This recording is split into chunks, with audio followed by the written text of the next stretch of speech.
கர்த்தர் இந்த நாளை தந்தபடியினால் தேவாதி தேவனுக்கு நான் நன்றி செலுத்துகிறேன். கர்த்தர் இந்த வருஷத்தின் இந்த 15வது வாரத்தையும் கர்த்தருடைய சமூகத்தில் உங்களையும் என்னையும் ஒன்றிணைந்து அவரை துதிக்க பாட அவரை ஆராதிக்க கர்த்தர் நமக்கு பாராட்டின கிருபைக்காய் நான் நன்றி செலுத்துகிறேன். ஹல்லேலூயா. இன்னைக்கு நமக்கும் நேரம் மிகவும் குறைவாக இருக்கிறபடினாலே நேராக தேவனுடைய வார்த்தைக்கு நேராக நம்ம கடந்து செல்வோம். எடுத்து ஒரு வாசிக்கலாம். அப்போஸ்தலனாகிய பவுல் கலாத்தியருக்கு எழுதின நிருபம் 5ஆம் அதிகாரம் அதனுடைய 7ஆம் வசனத்தை வாசிக்க கேட்கலாம். அப்போஸ்தலனாகிய பவுல் கலாத்தியருக்கு எழுதின நிருபம் 5ஆம் அதிகாரம் அதனுடைய 7ஆம் வசனத்தை நான் வாசிக்கிறேன். நீங்கள் நன்றாய் ஓடினீர்களே, சத்தியத்திற்கு கீழ்ப்படியாமற் போக உங்களுக்கு தடை செய்தவன் யார் என்று சொல்லி அப்போஸ்தலனாகிய பவுல் இன்றைக்கு நம்மோடு ஒரு சில காரியங்களை அவர் வசனத்தின் மூலமாக பேச போகிறார். ஹல்லேலூயா. இன்னைக்கும் ஆண்டவர் மிகவும் முக்கியமான தலைப்பு ஆண்டவர் நம்மோடு இடைப்பட போகிறார்.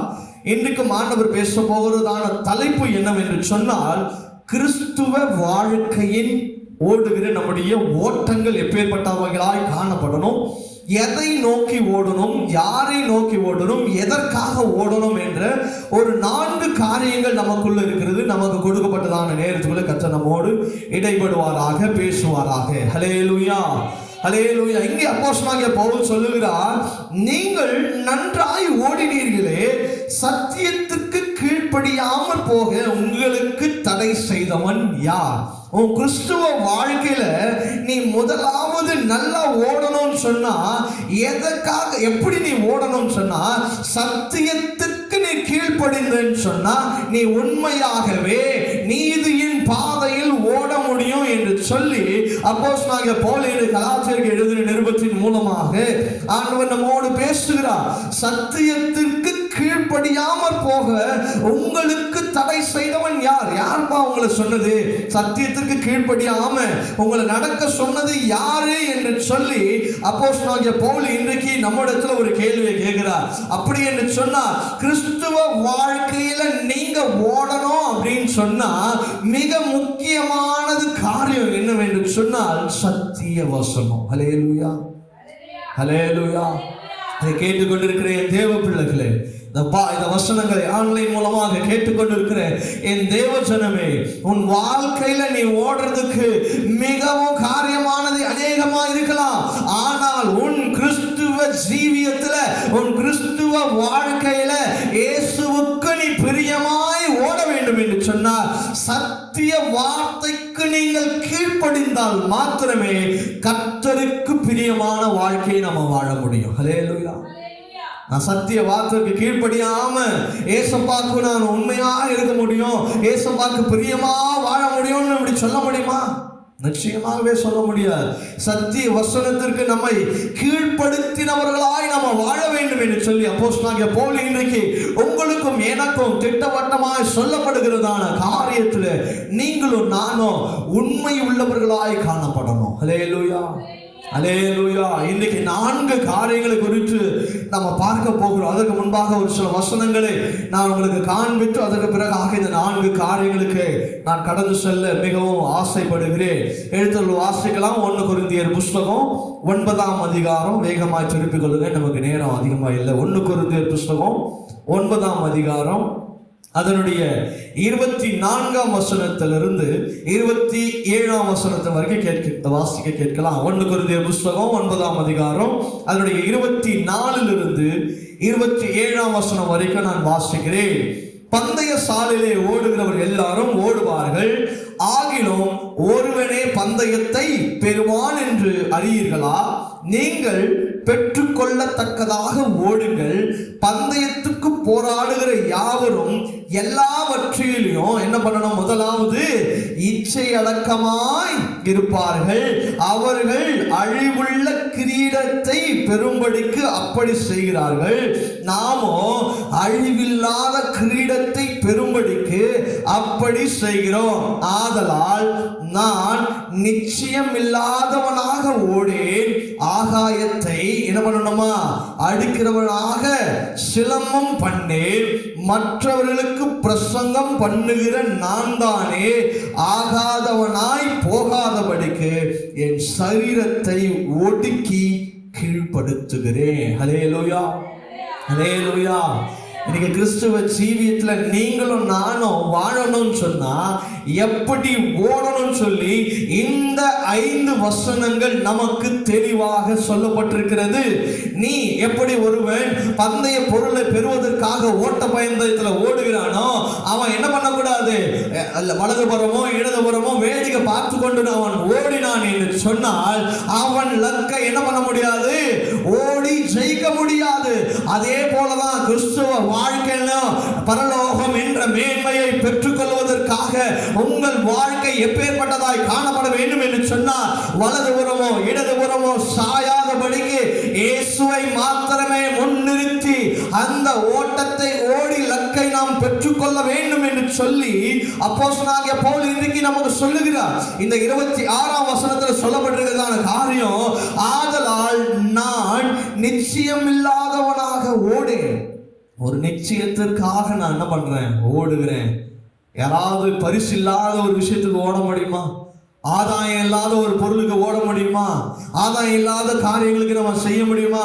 இன்னைக்கு நம்ம உதவி செய்கிறோம்னு சொன்னாலும் இன்னைக்கு நம்ம அவங்களுக்கு உதவி செய்தா பின்னால எனக்கு உதவி செய்வாங்க என்ற ஒரு ஆதாயத்தோடு, அந்த நம்பிக்கையோடு, அந்த விசுவாசத்தோடு தான் நம்ம என்ன பண்றோம்?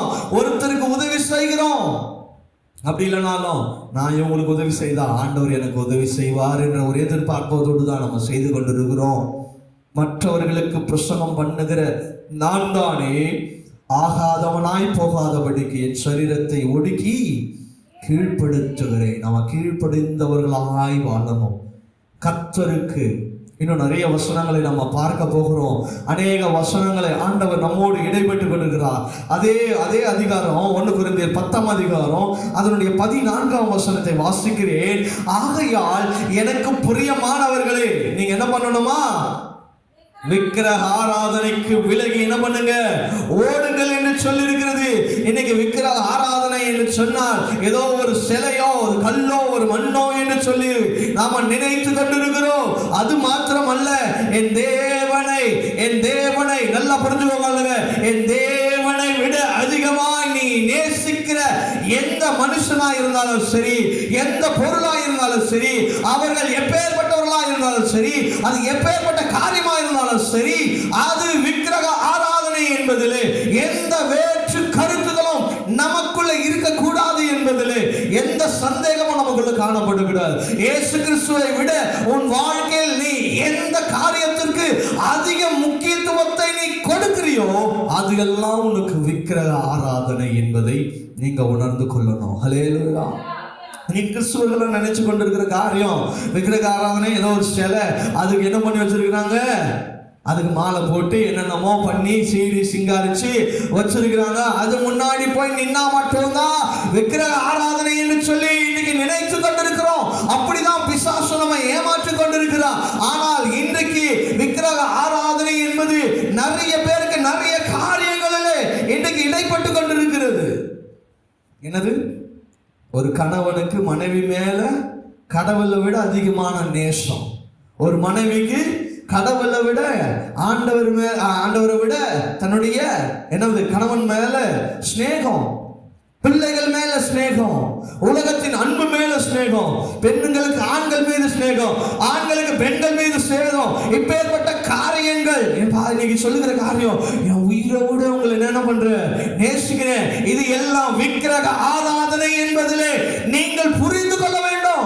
பொருள் மேல ஆசையா, பைக் மேல ஆசையா, கார் மேல ஆசையா, வீடு மேல ஆசையா, பொண்ணு மேல ஆசையா, பொருள் மேல ஆசையா, எல்லாமே விக்கிரக ஆராதனை என்பதை நீங்கள் புரிந்து கொள்ள வேண்டியது மிகவும் அவசியமாக காணப்படுகிறது. ஹல்லேலூயா, ஹல்லேலூயா. இதை கேட்டுக்கொண்டிருக்கிற தேவ ஜனமே, விக்கிரக ஆராதனை என்பது ஏதோ ஒரு பொருள் மீது வருகிறதோ இல்ல மற்ற காரியங்கள் மேல வருகிறதோ அல்ல. நீங்க நல்லா சிந்தித்துக் கொள்ளு. என் இயேசுவை விட நீ அதிகமாய் ஏதாவது காரியத்து மேல நீ நேசிப்பாயானால் அது உனக்கு விக்கிரக ஆராதனை என்று நான் சொல்லல. என் தேவனுடைய உயிர் உள்ள சத்தியம், அவருடைய வசனம்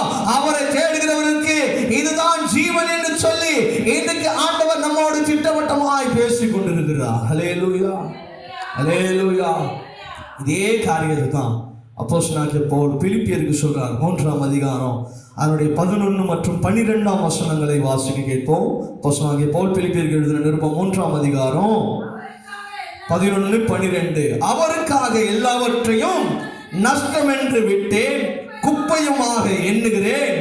நான் அடைந்தாயிற்று அல்ல, முற்றும் தேறினவனானேன் என்று எண்ணாமல் கிறிஸ்து இயேசுவினால் நான் எதற்காக பிடிக்கப்பட்டோனோ அதை நான் பிடித்துக் கொள்ளும்படி ஆசையாய் தொடர்கிறேன். ஹல்லேலூயா. எவ்வளவு தெளிவா சொல்லிட்டான் பாருங்க அப்போஸ்தலனாகிய பவுல். என்ன சொல்றான்? அவருக்காக எல்லாவற்றையும் நான் நஷ்டம் என்றோ குப்பை என்றோ எண்ணுகிறேன். இந்த உலகத்துல நீ எது இன்னைக்கு விக்கிரகம் என்று நினைத்து கொண்டிருக்கிறியோ அதை தான் அப்போஸ்தலனாகிய பவுல் இன்னைக்கு கிறிஸ்துவ ஜீவியத்தில் நீ வாழ வேண்டிய காரியத்தை நஷ்டமாகவும் குப்பையாகவும் எண்ண வேண்டும். ஹல்லேலூயா. அவர் இன்னும் சொல்றார், நீ இன்னைக்கு எதை அதிகமாய் நேசிக்கிறியோ அதெல்லாம் நஷ்டம், அதெல்லாம் குப்பை. என்னது? அதெல்லாம் குப்பை. இன்னைக்கு நேசிக்கிறவன் நாளைக்கு நேசிப்பான்னு நினைக்கிறீங்களா? இன்னைக்கு உங்ககிட்ட பணம் இருக்கும் நேசிப்பான், பொருள் இருக்கும் நேசிப்பான். ஆனால் நாளைக்கு உங்ககிட்ட ஒன்றுமே இல்லைனாலும் என்ன பண்ண மாட்டான்? நேசிக்கவே மாட்டான். ஒட்டி என்ன பண்ணுவான்? முதல்ல எஸ்கேப் ஆகுறவன் நீ நேசிக்கிறவன் தான். ஹல்லேலூயா, ஹல்லேலூயா. இதை கேட்டுக்கொண்டிருக்கிற தேவ ஜனமே, இந்த சத்தியத்திற்கு உன் சத்தத்திற்கு செவிகொடு. உன்னை ஆதாயமாக பயன்படுத்துகிறவர்களுக்கு நீ எச்சரிக்கையாயிரு. உங்ககிட்ட பணம் இருக்கு, பொருள் இருக்குன்னு சொல்லி உன் கூட இருப்பான். உங்ககிட்ட ஒண்ணுமே இல்லாத நேரத்தில் உங்ககிட்ட ஒருத்தனும் இருக்க மாட்டான். ஆனால் எல்லா நேரத்திலும் ஒன்று போல இருக்கிற ஒரு ஆண்டவராகிய இயேசு கிறிஸ்து. ஹல்லேலூயா. உங்ககிட்ட ₹1 இல்லைனாலும், ஒரு பைசா இல்லைனாலும், உங்ககிட்ட ஒண்ணுமே இல்லாதனாலும், உன்னை பிச்சைக்காரனா இருந்தாலும் கர்த்தர் உன்னை நேசிக்கிறவரா இருக்கிறார். ஹல்லேலூயா. இதை கேட்டுக்கொண்டிருக்கிற தேவ பிள்ளையே, நீ அதிகமாய் நேசிக்கிற காரியம் உன் கூட கடைசி வரும் நினைக்காத, வரவே வராது. நீ நேசிக்கிற உன் மனைவியா இருக்கட்டும், நேசிக்கிற கணவனா இருக்கட்டும், நேசிக்கிற உன் பிள்ளையா இருக்கட்டும், நீ நேசிக்கிற உன் ஃப்ரெண்டா இருக்கட்டும், யாரா வேணாலும் இருக்கட்டும். ஆனால் நீ மரித்து போனா, என் மனைவி மரிச்சிட்டான்னு சொல்லி என் கணவரை வந்து மறிக்க என்ன பண்ண மாட்டாங்க, என் மனைவியோடு வச்சு புதைச்சிருங்கன்னு சொல்ல மாட்டாரு இல்லையா? உன்னோடு ஆயுசு முழுவதும் வரப்போகிறவரின் ஆண்டவர் மாத்திரமே. ஹல்லேலூயா. உன் மரணத்துக்கு பிறகும் அவரோடு ஐக்கியப்படு. ஹல்லேலூயா. உன் கிறிஸ்துவ வாழ்க்கை ஓட்டம் எதை நோக்கி ஓடுகிறது என்பதை இந்த நாளில் நீங்களும் நானும் கவனமாக இருக்க வேண்டும். ஹல்லேலூயா, ஹல்லேலூயா. 4 காரியங்களை சொன்னேன். அதில் இன்னைக்கு முதலாவது காரியம் லூக்கா எழுதின சுவிசேஷ புத்தகம் 19ஆம் அதிகாரம். நம்ம எல்லாருக்குமே தெரிந்ததான காரியம். லூக்கா எழுதின சுவிசேஷ புத்தகம் அதனுடைய 19ஆம் அதிகாரம் 3 மற்றும் 4 வசனத்தை வாசிக்க கேட்போம். லூக்கா எழுதின சுவிசேஷ புத்தகம் 19ஆம் அதிகாரம் அதனுடைய 3 மற்றும் 4 வசனத்தை நாம் வாசிக்க கேட்போம். இயேசு எப்படிப்பட்டவரோ என்று அவரை பார்க்க வகை தேடினான்.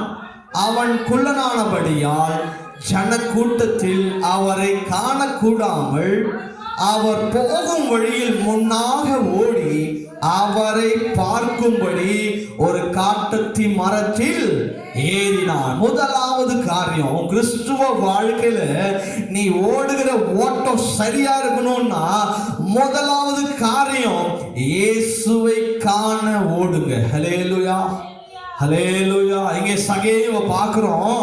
இங்கே இயேசு எப்படிப்பட்டவரோ என்று அவரை பார்க்க என்ன பண்ணானா? வகை தேடினான். அப்புறம் வசனம் சொல்லுது, அவர் போகும் வழியில் முன்னாக ஓடி அவரை பார்க்கும்படி ஒரு காட்டுத்தி மரத்தின் மேல் ஏறினான். ஹல்லேலூயா. இயேசுவை காண ஓடுங்கப்பா. யார் யாரையோ நம்பி ஓடிட்டு இருக்கிற, யார் யாரையோ பார்க்க தேடிட்டு இருக்கிற. இன்னைக்கு பாருங்க, யார் யாரையோ பார்க்கறதுக்கு எங்கெங்கயோ ஓடுறான், எவ்வளோ பணம் செலவு பண்றான். இன்னைக்கு ஒரு கிரிக்கெட் மேட்சுக்கு எத்தனையோ 18,000 20,000 எவனையோ ஒருத்தனை பார்க்கறதுக்கு அவன் பணத்தை செலவு பண்ணி இன்னைக்கு என்ன பண்ணி கொண்டிருக்கிறான்? உலகத்தின் பின்னாக ஓடிக்கொண்டிருக்கிறான். ஆனால் இன்னைக்கு ஆண்டவர் சொல்லுகிற காரியம், கிறிஸ்துவ வாழ்க்கையில நீ ஒழுங்கா ஓடணும்னு சொன்னா முதலாவது இயேசுவை காண ஓடு. எப்படி ஓடணும்? சகேயு போல இயேசுவுக்கு முன்பாக ஓடினான். அவனால முடியல, பார்க்க முடியல. அவன் மானசீக பாருங்களேன், எப்படியாவது அவர் பார்த்துடணும். இப்ப இயேசு கிறிஸ்து முதல் தெருவில் இருக்கிறாரு இல்லையா?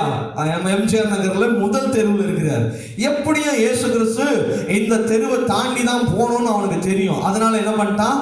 5வது தெருவில் போய் ஒரு மரத்துல ஏறி உட்காந்துட்டான். எப்படியும் இயேசு கிறிஸ்து ஒரு தெருவா தாண்டி இந்த தெருவு வந்தாகணும். அதுக்கு முன்பதாகவே அதான் வசனம் சொல்லுது, அவரை காண முன்னதாகவே போய் ஆண்டவர் காத்திருந்தான். இன்னைக்கு எத்தனை பேர் இயேசு கிறிஸ்துவை காண, எத்தனை பேர் இந்த மாதிரி காத்திருக்கிறோம் சொல்லுங்க? நாம சபைக்கு வருகிறதுக்கே கஷ்டமா இருக்குது இல்லையா? எத்தனை பேர் இன்னைக்கு ஆண்டவருடைய சமூகத்துல முன்பதாக வந்து, சீக்கிரமாய் வந்து, முன்பாக ஓடி வந்து 9:30 மணிக்கு சர்வீஸ், 9 மணிக்கு சர்வீஸ், 7 மணிக்கு சர்வீஸ், 9:30 மணிக்கு சர்வீஸ் அப்படின்னு சொன்னா எத்தனை பேர் முன்பதாக என் தேவனை காண இன்னைக்கு ஓடி வருகிறீங்க? 9:30 மணிக்கு சர்வீஸ்னா 11 மணிக்கு எப்ப முடியும் ஆமேன்னு சொல்ற நேரத்தில் வருகிற கூட்டமோ இன்னைக்கு ஆலயத்தில் இருக்கிறது.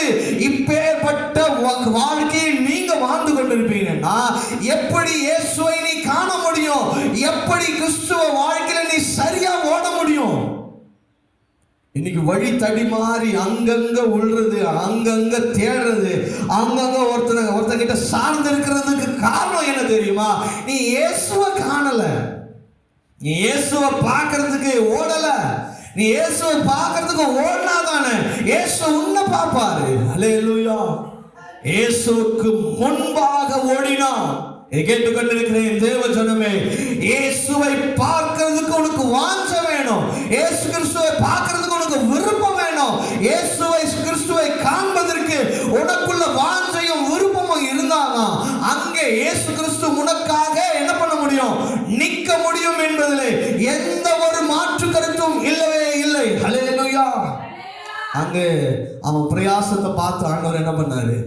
சகேவே நீ இறங்கி வாப்பா, இன்னைக்கு நான் உன் வீட்டில் தான் வரப்போறேன். ஹல்லேலூயா. இயேசுவை காண ஓடுங்க, இயேசுவை காண ஓடுங்க. இன்னைக்கு எத்தனை பேருடைய நிலைமை எப்பேற்பட்டதா இருக்கிறது என்பதை நீங்களும் நானும் ஆராய்ந்து பார்க்கணும். எதுக்காக ஓடுறோம்? எதை காண ஓடுகிறோம்? இல்லையா? இன்னைக்கு ரேஷன் கடையில் ஏதாவது போடுறோம் தெரிஞ்சா என்ன பண்ணிடுது?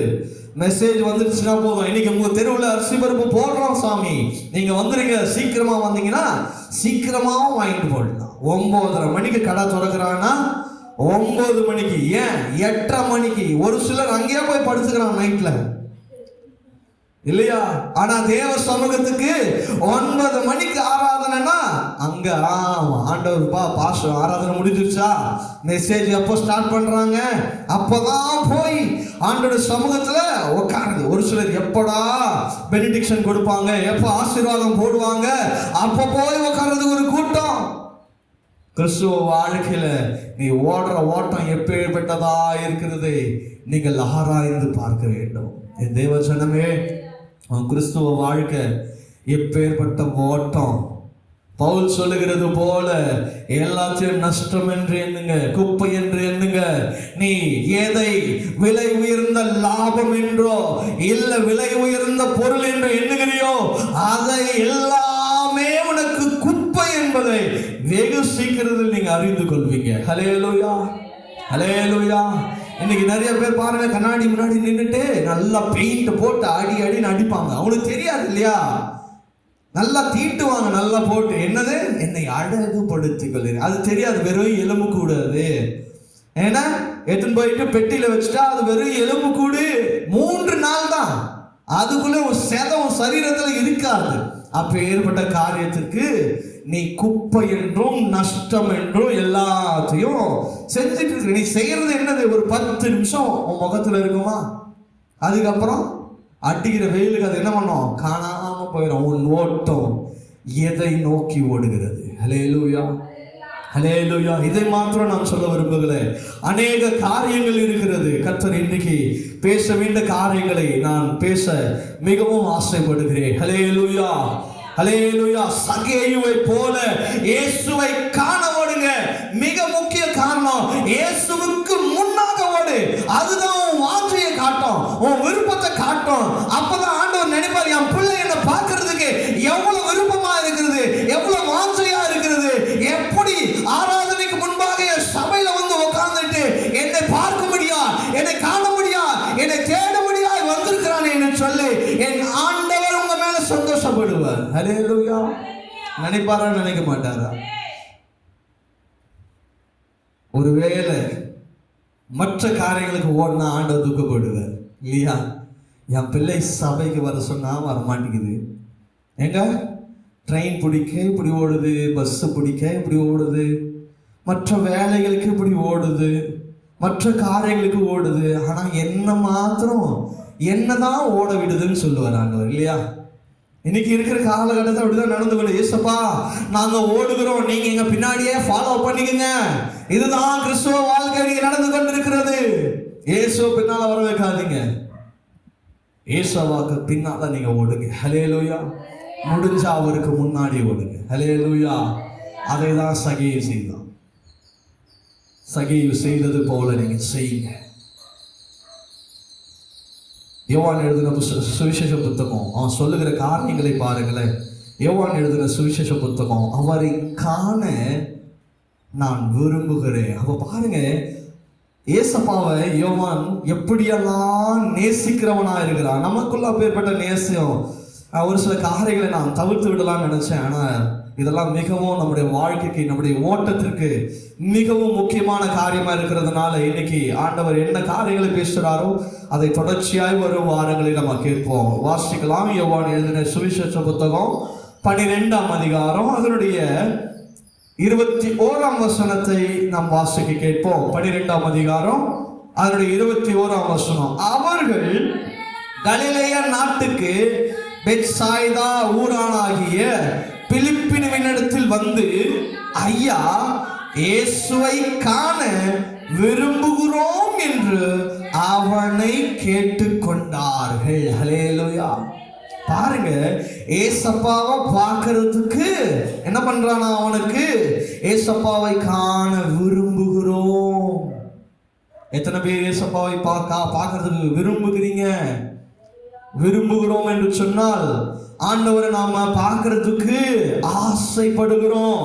இன்னும் மேற்படி சொல்ல போனா ஏசப்பாவை பார்க்கிறதுக்கு நம்ம லவ் பண்றோம் ஏசப்பாவை. அப்ப பார்த்துக்கோங்க, அவரை பார்க்கிறதுக்கு ஒரு அன்பு வேணும்.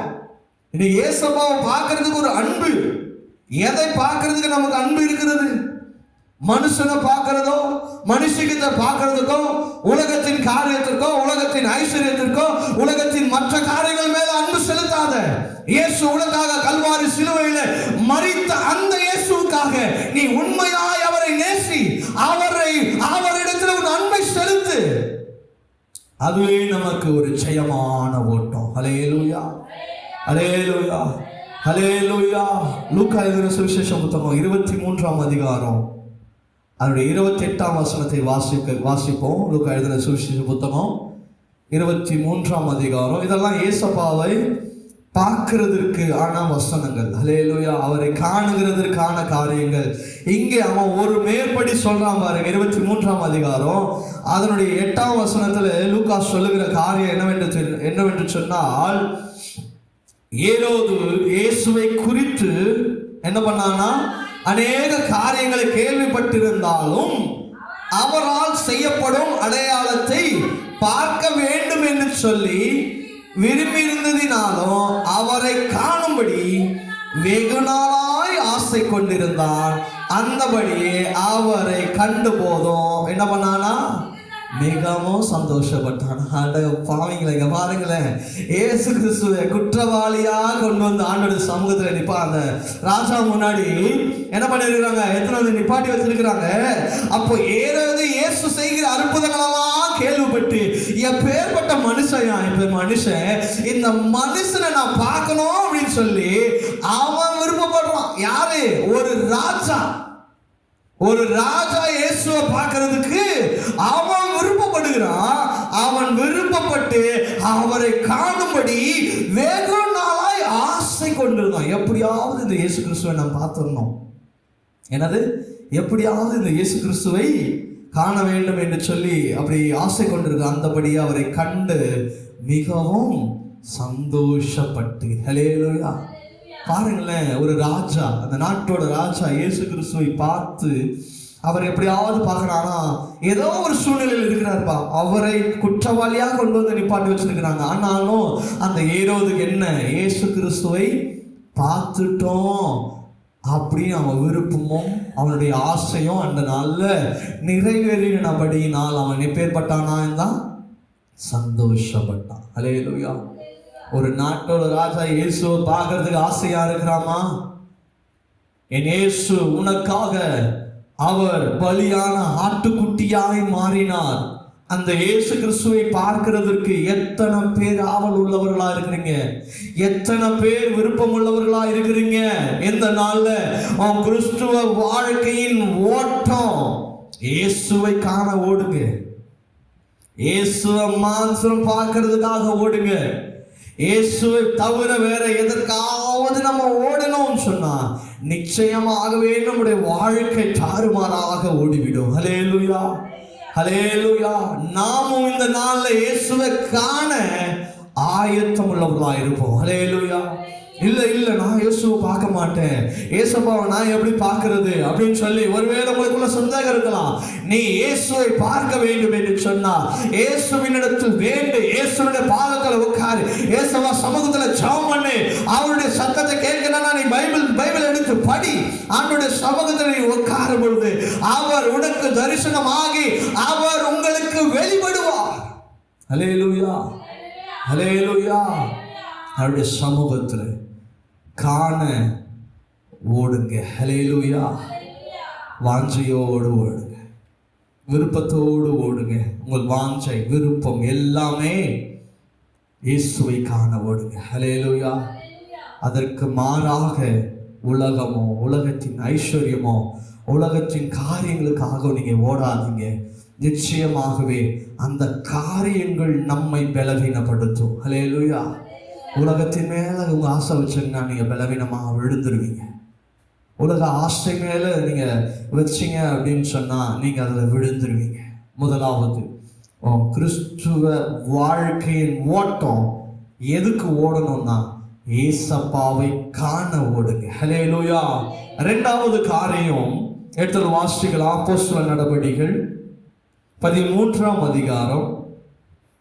அப்போஸ்தலர் நடபடிகள் 13ஆம் அதிகாரம் அதனுடைய 25ஆம் வசனத்தை வாசிக்க கேட்போம். 13ஆம் அதிகாரம் அதனுடைய 25ஆம் வசனத்தை வாசிக்க கேட்போம். யோவான் ஓட்டத்தை நிறைவேற்றின போது, நீங்கள் என்னை யார் என்று நினைக்கிறீர்கள்?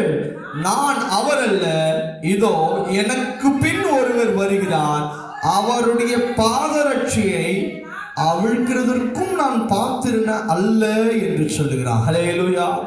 இரண்டாவது, கிறிஸ்துவ வாழ்க்கை எதற்காக ஓடணும்னு சொன்னா நேரம் குறைவா இருக்கிறது. இரண்டாவது, இயேசுவுக்காக பணிவிடை செய்ய ஓடுங்க. என்ன பண்ணணும்? பணிவிடை செய்ய ஓடுங்க. எல்லாரும் நினைச்சாங்க இவர்தான் இயேசு கிறிஸ்து, இவர்தான் மேசியா என்று சொல்லி அவன் செய்கிற காரியங்களை பார்த்து கொண்டு நீங்க தான் மேசியா போலகுது அப்படின்னு சொல்லி என்ன பண்றாங்க? நினைத்து கொள்ளுகிறீங்க. அதுக்கு அவர் சொல்றாரு, நீங்க என்ன யார் என்று நினைத்துக் கொள்கிறீர்கள்? நான் அவர் அல்ல, இதோ எனக்கு பின் ஒருவர் வருகிறார், அவருடைய பாதரட்சியை அவுக்கிறதற்கும் நான் பார்த்தேன் அல்ல என்று சொன்னார். அப்ப எப்பேற்பட்ட ஊழியத்தை இங்கே யோவான் ஸ்நானகன் செய்கிறான் என்று சொல்லி பாருங்க. இயேசுவுக்காக நீ பணிவிடை செய்ய ஆயத்தமாக, எந்த விதத்திலாவது நீ இயேசுவுக்காக பணிவிடை செய்ய ஆயத்தம் உள்ளவர்களாக இந்த கடைசி நாளிலே உங்களை தகுதிப்படுத்திக் கொள்ளும்படியாக ஆண்டவருடைய சமூகத்தில் கேளுங்க. எப்படி பணிவிடை செய்யணும், பணிவிடை ஊழியத்தை எப்படி செய்யணும் என்பதை ஆண்டவருடைய சமூகத்தில் கேளுங்க. பெருமைக்காகவும் பேருக்காகவும் ஊழியம் செய்யவே கூடாது. என் பேர் பெருசாகணும், என்ன 4000 பேர் பார்க்கணும், 5000 பேர் பார்க்கணும், எனக்கு இத்தனை கோடி பேர் ஃபாலோ வருகிறாங்க, அது அல்ல ஊழியம். பெயருக்காக ஊழியம் அல்ல, உங்களுடைய பெருமைக்காக ஊழியம் அல்ல. என்னை எத்தனை பேர் ஃபாலோ பண்றாங்க, எங்க சர்ச்சில் எவ்வளவு பேர் வருகிறாங்க, எங்களுடைய கொயர் இவ்வளவு பேர் இருக்கிறது, எங்களுக்கு இவ்வளவு பேர் மியூசிக் வாசிக்கிறாங்க, இவ்வளவு பேர் ஜனங்க வராங்க, நான் எத்தனை சர்வீஸ் நடத்துகிறேன். இந்த பெயரோ இந்த பெருமையோ உன்னுடைய ஊழியத்தை நடத்தவே நடத்தாது. ஆனால் இயேசுவுக்காக நீ செய்கிற அந்த ஊழியம், உண்மையான ஊழியமே உன்னை வழி நடத்தும் என்பதிலே நீங்கள் உறுதியாய் காணப்படணும். ஹல்லேலூயா, ஹல்லேலூயா, ஹல்லேலூயா. இன்னைக்கு அப்படிதான் பெயருக்காகவும் பெருமைக்காகவும் ஊழியம் செய்தவங்க இன்னைக்கு இல்லாம போயிருக்கிறாங்க. எத்தனையோ ஊழியக்காரன் இருக்கிறாங்க. ஊழியக்காரன் கேட்டு பாருங்க, இன்னைக்கு ஒரு சிலர் தான் சொல்ல முடியுது, ஒரு சிலர் காணாமலே போயிட்டான். ஏன்? பெயருக்காக பெருமைக்காக ஊழியம் செஞ்சவன் இன்னைக்கு ஆண்டவர் சமூகத்தில் நிற்கவே முடியாது. நீ தாழ்மையாய் ஆண்டவர் சமூகத்தில் ஊழியத்தை செய்துப்பா. உன் பெயருக்காக நீ ஊழியம் செய்யாத, உன் பெருமைக்காக ஊழியம் செய்யாத. இன்னைக்கு எத்தனையோ ஊழியக்காரங்க அடையாளப்படுத்திக் கொள்ளாமல் எத்தனையோ பேருக்கு ஊழியம் செய்து கொண்டிருக்கிறாங்க, எத்தனையோ பேருக்கு உதவி செய்து கொண்டிருக்கிறாங்க இன்னைக்கு. ஆனால் பெயருக்காக பெருமைக்காக ஊழியத்தை செய்து கொண்டு போட்டோக்களை எடுத்துக்கொண்டு எல்லாவற்றையும் போட்டுக்கொண்டு இதையெல்லாம் நான் செய்கிறேன் செய்கிறேன் என்று சொல்லி ஊரை ஃபுல்லா போஸ்ட் அடிச்சு ஓடுறாங்க. இது ஊழியம் அல்ல. உங்களுடைய ஊழியம் பெயருக்காகவோ பெருமைக்காகவோ அல்ல, இயேசுவினுடைய பணிவிடைக்காக ஊழியம் செய்யுங்க. ஹல்லேலூயா. ஆண்டவர் சொல்றார், நான் ஊழியத்தை கொல்லும்படி அல்ல, ஊழியத்தை செய்யும்படியே வந்திருக்கிறேன். ஹல்லேலூயா. இயேசு கிறிஸ்துவே ஊழியத்தை செய்யறதுதான் வந்திருக்கிறாரு. இயேசு கிறிஸ்து என்னை பத்தி போய் சொல்லுப்பா, இங்க போய் சொல்லு, நான் வரேன்னு சொல்லு, போஸ்ட் அடிச்சு ஒட்டு, நீ என்ன பண்ண பேனர் அடிச்சு எனக்காக நிப்பாட்டின்னு சொல்லி ஆண்டவர் சொல்லல. ஆண்டவர் அற்புதத்தை செய்யும்படி இது ஒருவரும் அறியாதபடிக்கு நீ என்ன பண்ணாத, ஒருவருக்கும் சொல்லாதன்னு சொல்லியிருக்கிறார். அப்படி சொன்னா என்னை போட்டு தள்ளிடுவாங்கன்னு அவருக்கு தெரியும். அதனால நீ யாருக்கும் சொல்லாத. ஆனால் சொல்லாதன்னு சொன்னவன் தான் போய் சொன்னான். ஹல்லேலூயா, ஹல்லேலூயா, ஹல்லேலூயா. இங்கே நம்ம வாசிக்கிறோம் அப்போஸ்தலர் நடபடிகள் அதனுடைய 20ஆம் அதிகாரத்துல அந்த 13ஆம் அதிகாரமே வாசிங்க. அப்போஸ்தலர் நடபடிகள் 13ஆம் அதிகாரம் அந்த 36ஆம் வசனத்தை தாவீது குறித்து ஒரு வசனங்கள் சொல்லப்பட்டிருக்கிறது. தாவீது தன் காலத்திலே தேவனுடைய சித்தத்தின்படி அவருக்கு ஊழியம் செய்த பின்பு நித்திரை அடைந்து போதும். அவன் எப்படி ஊழியம் செய்தானா, அவன் சாகர வரைக்கும் ஆண்டவருக்கு ஊழியம் செய்தான். தாவீது ஆண்டவருக்காக ஊழியம் செய்தான். எப்படி செய்தான் என்று சொன்னால், சாகர வரைக்கும் அவருக்காக ஊழியம் செய்தான்.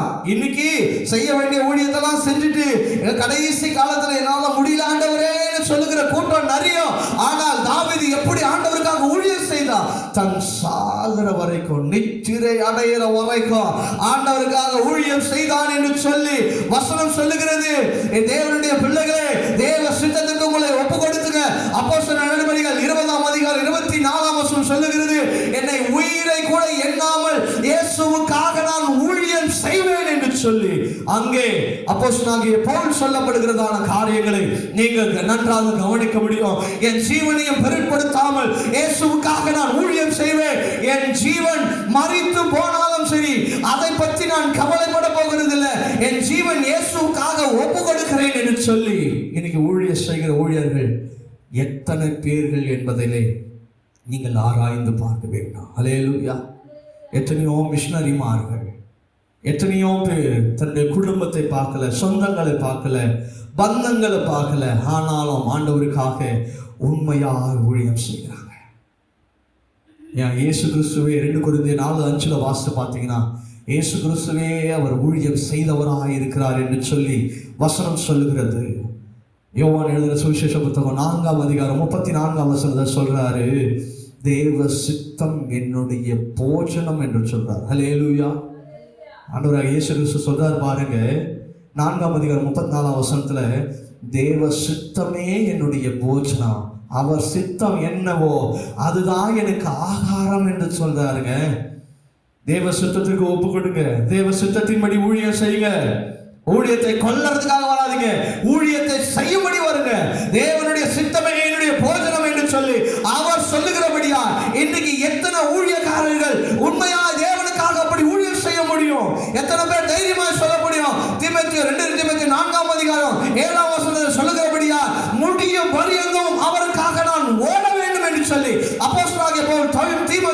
சொல்லுகிறார், என் ஓட்டம் முடிய பரியந்தமோ, என் ஊழியம் அறகுறையான ஊழியம் அல்ல, என் வாலிப பிரயாயத்தில் மாத்திரம் ஊழியம் செய்கிறது அல்ல, என் மரண பரியந்தமோ. தாவீது எப்படிதான் செய்திருக்கிறான்? அவனுடைய மரண பரியந்தம் தேவனுக்காக ஊழியம் செய்திருக்கிறான். பவுல் சொல்றான், என்னுடைய ஜீவன் முடிய பரியந்தம் அவருக்காக ஓட வேண்டும் என்று சொல்லி அவன் ஆசைப்படுகிறான். இதை கேட்டுக்கொண்டிருக்கிற என் தேவ ஜனமே, தேவ பிள்ளையே, ஆண்டவர் உங்களுக்காக கொடுக்கப்பட்டிருக்கிற ஊழியம் அது எப்பேற்பட்ட ஊழியமா இருக்கலாம். நீ சபையில சேர தொடங்கலாம், பாய போடலாம், உங்க பாஸ்டருடைய பேக்கை தூக்கிட்டு போலாம், ஆராதிக்கலாம், நீங்க துதிக்கலாம், ஜெபிக்கலாம், யாருக்கு வேணா என்ன காரியங்களோட சபையில செய்யலாம். ஆனால் உனக்காக கொடுக்கப்பட்டிருக்கிற உன்னுடைய ஊழியத்தில் நீ உத்தமமாய் உண்மையாய் ஓடு என்பதுதான் இன்றைக்கு ஆண்டவர் நம்மோடு பேசப்படுகிறதான காரியங்கள். அல்லேலூயா, அல்லேலூயா. இயேசுவுக்காக பணிவிடை செய்ய, உங்களால முடிஞ்சதை செய்ய. எல்லாருமே தேவனுடைய சித்தத்துக்கு ஒப்பிக் கொடுக்கணும். இயேசுவுக்காக பணிவிடை செய்வோம், உலகத்துக்காக அல்ல. மனுஷனுக்காக ஊழிய செய்யவே செய்யாதீங்க. நம்முடைய ஓட்டத்தை ஜெயமாய் ஓடி முடிக்கணும். கடைசி நாட்களில் சொல்லணும், ஆண்டவர் சொல்லணும், இந்த பிள்ளை எனக்காக ஊழியம் செய்தான். யாருக்காக ஊழியம் செய்தான்? எனக்காக ஊழியம் செய்தான். சொல்லணும், இயேசு எனக்காக ஊழியம் செய்தான்பா. உலகத்துக்காக ஊழியம் செய்யல, மனுஷனுக்காக ஊழியம் செய்யல, மனுஷன் பார்க்கிறானே ஊழியம் செய்யல, கர்த்தருக்காய் ஊழியம் செய்தான் என்று சொல்லி கர்த்தர் உங்களை குறித்தோ என்னை குறித்தோ கர்த்தர் சாட்சி சொல்லணும். அல்லேலூயா. அப்பேற்பட்ட காரியங்களுக்கு நம்மை ஒப்பு கொடுப்போம். அப்படி வாழும் பொழுது நம்முடைய வாழ்க்கை கிறிஸ்துவனுடைய வாழ்க்கை, நம்முடைய ஓட்டம் செய்யமாயிருக்கும். அல்லேலூயா. முதலாவது காரியம், இயேசுவை காண ஓடுங்கள். இரண்டாவது, இயேசுவுக்காக பணிவிடை செய்ய ஓடுங்கள். அப்படி ஓடும் பொழுது கர்த்தர் நிச்சயமாகவே நம்மை அவருடைய நீதியின் பாதையிலே நடத்துவார். கர்த்தர் பெரிய காரியங்களை செய்வார். தேவன் தாமே இந்த வார்த்தைகளை ஆசீர்வதிப்பார்.